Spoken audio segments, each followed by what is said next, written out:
I was just saying, throughout history, the Jews have been persecuted, obviously, from the Holocaust, and we were granted Israel as a result of this. Granted by whom?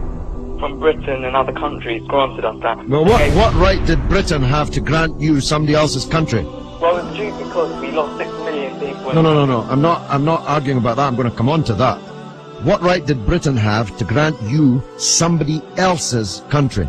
Well, they were basically gave us because of the But they gave you somebody else's country. That's the point I'm making, Alex. Can you deal with it?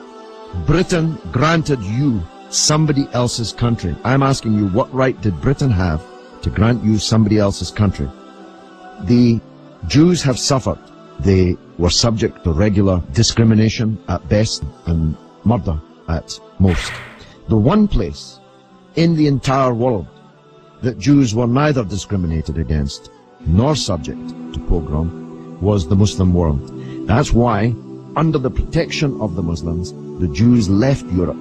Palestine, that was wiped off the map when Britain granted you somebody else's country, had Jews living side by side with Christians and Muslims for century upon century without the slightest trace of discrimination or violence or pogrom. So, what's happened is that Christian anti-Semitism in Europe, which massacred 6 million Jews in the greatest crime in human history, was paid for not by the Christian countries of Europe that either practiced or turned a blind eye to that anti-Semitism, but was paid by the very people who were completely innocent of that Holocaust, who had never persecuted the Jews, who had never pogromed the Jews.